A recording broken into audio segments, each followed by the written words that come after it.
The defense and the prosecution are both to wait in their respective lobbies. Yes, Your Honor. Understood. Very well. This court is in recess. To be continued. Well, we're continuing it right now. Okay, yes, yes. Wonderful, yes. Skip, skip, skip. Oh, no, no! Okay, there we go. Sorry, that wasn't meant to be a funny moment. I just forgot how the UI in this game worked for a second there. I didn't even have a chance to react to that, but he's already shouting at us. I want to say thanks. You're real good. You really hooked me up. Thanks, we're almost there. Once I prove that she committed the crime. Yeah, but there's one more big obstacle we've got to get past. Obstacle? Yeah, motive. Why would Melissa Foster kill that policewoman anyway? Motive, huh? What is this, a tutorial level? I don't think so, this is case 4. Anyway, we're still badly in need of information. Information, right. What we need the most is info about this quote-unquote Melissa Foster herself, who we definitely didn't see in case 1. No sir, not at all. All we know is that she's a student studying literature, and one more thing. What is it? Well, the incident that happened 5 years ago, of course. The kidnapping murder case that Zebra Boy is on death row for. I didn't do nothing. I didn't kill nobody. I never lie. Mr. Falls, in that case, tell us more about it. About what happened 5 years ago. Okay, I trust you. That day, 5 years ago, I dream of it every day. This picture, it reminds me everything. Bridge looks same, just like then, 5 years ago. Like it could fall apart any minute. So it's been broken like that for at least 5 years. Huh. Sorry, buddy, but you sound like the one that could fall apart at any minute. It true, I did kidnap her. 5 years ago, I kidnapped my girlfriend, Dahlia Hawthorne. Your girlfriend? Hey, hold on there. Did you say Hawthorne? The victim's last name. Dahlia Hawthorne, Valerie's little sister. What? Are you serious? The girl, let her go.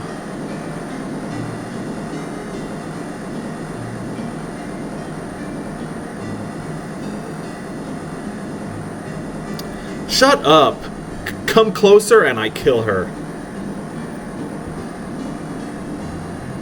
Sorry, but you're not going to get the chance.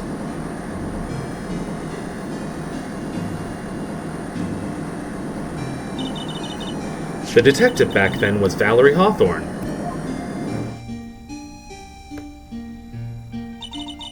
At first I thought shooting someone for a kidnapping was crossing the line, but if it was to protect her little sister, I can understand why she did it. Wrong! No protect sister! Valerie betray me, betray us! What? Everything, all lies, all make-believe, kidnapping too. A make-believe kidnapping? Dahlia, my girlfriend, my love, my teen angel. Ugh, did he actually say my teen angel? He's seen one too many soap operas. I do anything she says, anything Dahlia says.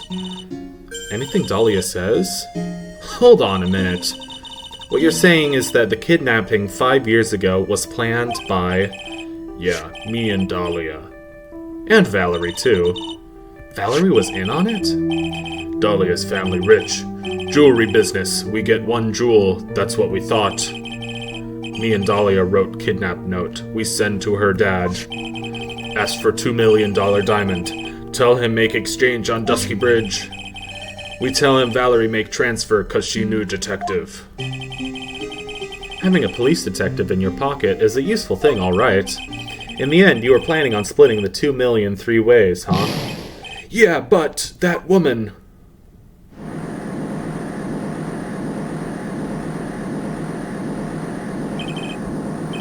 That woman, Valerie, she'd do it for real. She shoot at me for real. Me and Dahlia.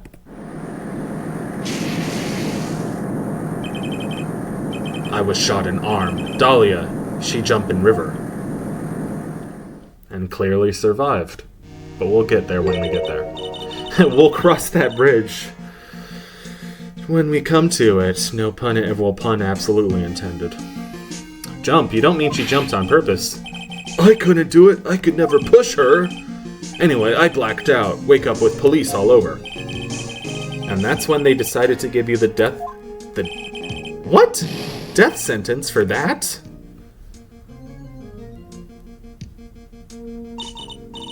That man, Terry Falls, he killed her. He threw her off the bridge. He threw my beloved sister into the roaring river 40 feet below. Why would she lie about it? These 5 years, all I wonder is, why? Why did she lie? That's all I want to know. So that's why you called her. You wanted to hear the truth from Valerie herself. Yes, but I forget what she looked like. So I tell her to wear scarf. Hey, forget what the sister of your girlfriend looked like? Weird. I don't know. Why? Why did you lie? Why did you betray me? I just want to hear answer come from her mouth. That's all. So that's why you made a crazy escape like that. Just one thing, Zebra Boy. My senses are tingling all over. Tell me, Mr. Falls, where is it? Where's what? Come on now, kitten. The ransom. The $2 million diamond. Remember that now? Did you give it back to Pops? Did the police take it? I don't know. Huh? You don't know? No, really. I don't know. It's gone with Dahlia.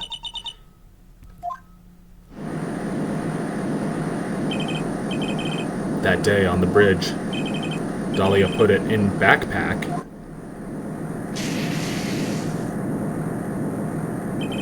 Now gone with Dahlia, gone forever, into Eagle River.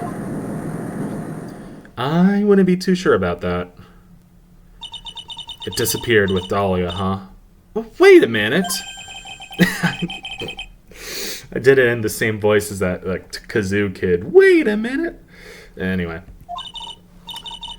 We made too many memes and jokes about mewing in the first video. Not the first video of this case, you know what I mean. When you said with Dahlia, do you mean the diamond is still missing, along with the body of Dahlia Hawthorne? Never found her, my sweet Dahlia. She has, so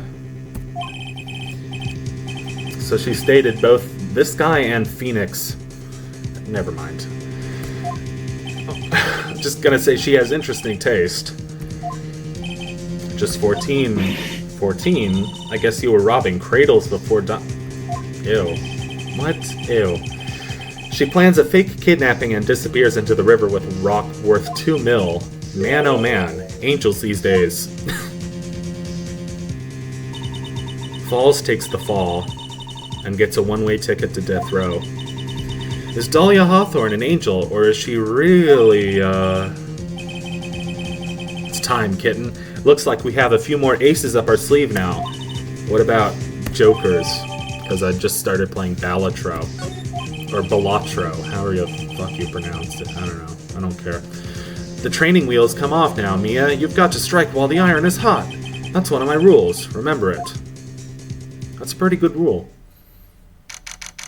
February 16th, 1:49 p.m. Wait, that's crazy. It's actually 4:19 p.m. for now. For me, right now. And it's 1:49 and the... Never mind. Do you believe in coincidences? Witness, are you feeling better? Yes, Your Honor. I'll try my best. You're a brave young lady. I hate the way he goes, or I hate the way I go. There might be some loud noises outside, because they're still... I don't know what they're doing. I think they're clearing up the snow from yesterday. What are you talking about? My witness is not the person on trial here. She's an innocent bystander who witnessed a violent crime, that's all. What possible reason would a girl like this have for murdering a policewoman? You're saying just because she's a girl she can't have a motive? It's certainly hard to imagine this woman as a murderer. That's how she gets away with it. Her motive, huh? I figured that's what I had to establish next. Well, Miss Faye, do you have any evidence of a motive? Yes, of course, I think. You're still acting tame as a kitten, Mr. Armando, listen, a lawyer is someone who smiles no matter how bad it gets. Smiling on the outside while your guts are twisted in knots is the mark of a pro. Maybe so, but I wish you would quit grinning at me like that. Excuse me? May I speak, Mr. Judge? No. Mr. Judge is ready anytime you like. I'd like to say something. Please don't. Some people here are suspicious of me, right? That's why I at least wanted you, Mr. Judge, to know that it's not true. I see. You're such an honest and upstanding young lady. It looks like this witness is a real professional. What do you mean? Look at that 100-watt smile. Just when things are darkest for her, click, she lights right up. Very well done. Let's hear what the witness has to say. Melissa Foster's history. I was out of the country until the year before last. Until I entered college, I had never even been to Eagle Mountain before. And I certainly don't have any reason for wanting to hurt a police officer. Holding a grudge and killing the officer who testified against you 5 years ago, or kidnapping a poor girl. I just think the defendant is a terrible, horrible monster. Wow. Out of the country, eh? Furthermore, she has no possible motive for committing murder. Indeed. You're up to bat, kitten. Sharpen those claws and put on your best smile. You bet. Somehow I have to tie her to this case. Well, tie her in a knot we will. Melissa Foster's history. I just want to press everything, just because I can. Press this first statement. What country were you living in then? We were all living abroad, but after my parents were killed... That's not a country. Say what country. Bosnia or something? No, I don't know. I didn't even have any personal identification. What kind of sob story is this? What do I do? Should I press her for... Always press. Witness, answer my question. I'll even repeat it for you. What country were you in? That's the freaking Jim Carrey smile, you know? So silly. What country she was in and how many languages she may speak are irrelevant here. And it's irrelevant in the room. No, that was bad. That didn't work. But I wanted to make it ever since? What? What am I saying? That's why I could have never known Mr. Falls or Detective Hawthorne. Yes, I think we've established that point. And suddenly, Edgeworth talks like this. Well then, shall we add what you've just stated the flipper? Again with the Jim Carrey references. Naturally, I didn't know either the victim or the defendant. So which statement got added to the testimony? This one, she didn't know the victim or the defendant. Okay. Can I press this? You didn't know either person. Are you certain of that? Yes, I'm afraid I'm rather shy around people, except for Mr. Judge. Well, that can't be helped. Why is she just agreeing with everything that comes out of her mouth? The first time you saw either of them was when they were on the bridge, correct? Yes, it really was a coincidence. Okay, that was a load of crap, but that was fine. Until I entered college, I had never been to Eagle Mountain before. So what made you decide to go to Eagle Mountain anyway? I just love being outdoors. You don't look like much of a hiker to me. Oof. Mia. Like a gold digger? That was actually a pretty solid burn there. But anyway, there are plenty of mountains that are closer and easier to get to. Well, I went there once with the college hiking club. I fell in love with it, Stark. You fell in love with something, alright. Such a god. I've got freaking Emily Bronte over here. What's the name of your college? Now we can't even have fucking detail anymore.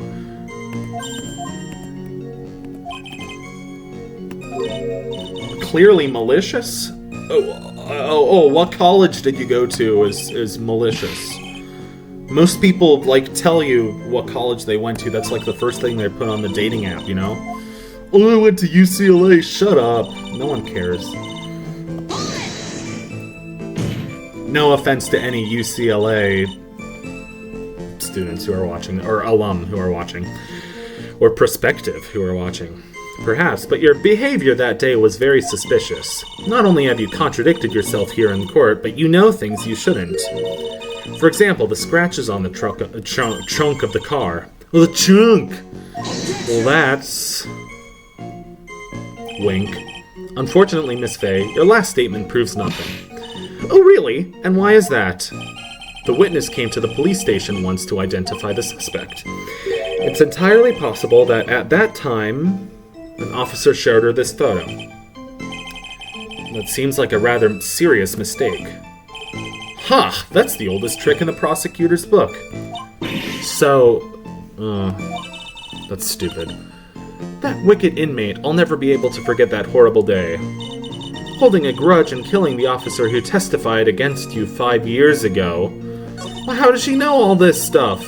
Or kidnapping a poor girl? I just think the defendant is a terrible... Yeah, how do you know about the kidnapping? And then we'll go back and check the other one if it's... Well, I saw a report. Oh, okay. Good liar. Yes, I can't let her get away with these lies. Listen to me. She's neck deep in this whole thing. Somehow, you're just gonna have to get her to show the court her true self. And then the statement before the last one. A grudge?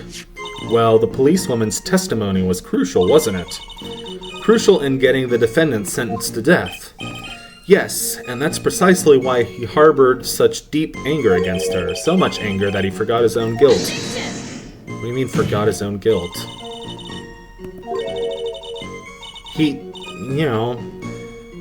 He's crying and shouting at us, and he seems guilty. Not guilty like that, like he has a guilty conscience. Not only did he forget about what he did, but he forgot about the poor policewoman. You mean because of the scarf? Your client, he forgot what the detective looked like, right? It's too bad for her that he didn't forget about her testimony as well. Well, she's right about that. Mr. Falls is kind of forgetful. He said he forgot what the detective looked like.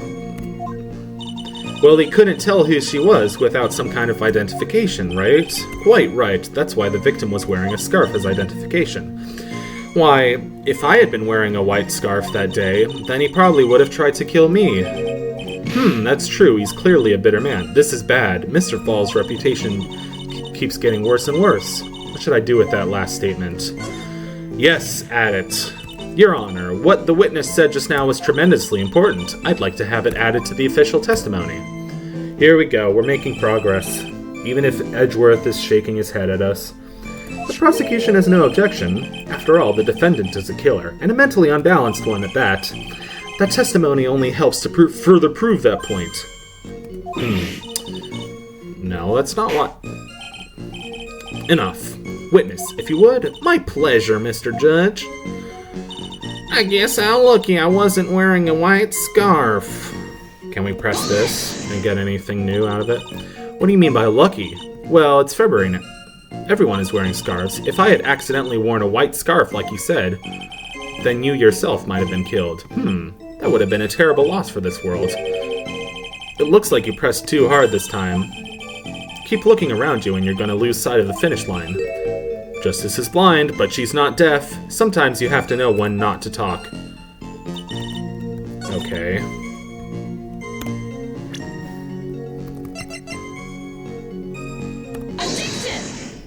So, about this scarf business. Witness, I want you to look at this photo you took. It's hard to see in the photo, but look at the scarf the victim wore as identification. Oh, you're talking about this scarf right here, eh? Yeah, that's it. The scarf the policewoman was wearing. I've got her now. Just don't mess up. But that's strange. In your testimony, you stated the following. I guess I'm lucky I wasn't wearing a white scarf. This is the scarf you identified as belonging to the victim. But it certainly doesn't look white to me. Oh. Okay, yeah. It was foggy that day, and it was raining as well. It's not surprising that she mistook it for white. Well, no, it's not about that. It's about, the wording of, the phone call, or the note, or whatever. The phone call, right? The exact wording of Terry Falls' message to Valerie. The note, right? Victim's note.